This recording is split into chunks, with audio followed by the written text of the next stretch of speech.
প্রবল চাপে ভারত, একা কুম্ভ নীতিশ। ফলো অন বাঁচাতে দরকার কত রান? মেলবোর্ন টেস্টের লাগাম ক্রমশ টিম ইন্ডিয়ার হাত থেকে বেরিয়ে যাচ্ছে। ইতিমধ্যে তৃতীয় দিনের লাঞ্চ ঘোষণা করা হয়েছে। দিনের প্রথম সেশনে অস্ট্রেলিয়ার বোলাররা দুর্দান্ত দাপট দেখালেন। 244 রানে 7 উইকেট হারিয়ে আপাতত কাঁপছে টিম ইন্ডিয়া। অস্ট্রেলিয়া থেকে এখনও তারা 230 রানে পিছিয়ে রয়েছে। প্রসঙ্গত, দ্বিতীয় দিনের শেষে টিম ইন্ডিয়া 5 উইকেট হারিয়ে 164 রান করেছিল। তৃতীয় দিনের প্রথম সেশনে আরও 2 উইকেট হারিয়ে 80 রান করেছে। টিম ইন্ডিয়াকে ফলো অন বাঁচাতে এখনও 31 রান করতে হবে।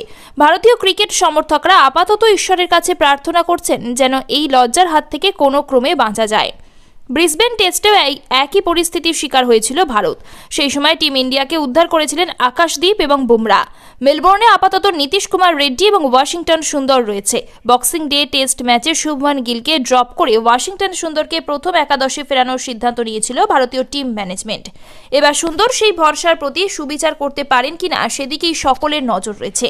এই টেস্ট ম্যাচে টিম ইন্ডিয়ার ব্যাটিং আরও একবার মুখ থুবড়ে পড়েছে। ভারতের টপ অর্ডার ব্যাটারদের মধ্যে একমাত্র যশস্বী জয়সওয়াল ছাড়া আর কেউ তেমন নজর কাটতে পারে। আশা ছিল তৃতীয় দিন হয়তো ঋষভ পান্ত এবং রবীন্দ্র জাদেজার মধ্যে একটা বড় রানের জুটি দেখতে পাওয়া যাবে, কিন্তু সেই সৌভাগ্য ভারতীয় ক্রিকেট সমর্থকদের হয়নি। এই পরিস্থিতিতে নীতিশ রেড্ডি এবং ওয়াশিংটন সুন্দরের সামনে নিজেদের প্রমাণ করার একটা বড় মঞ্চ পড়ে রয়েছে, কিন্তু কিভাবে সেটা তারা কাজে লাগান এখন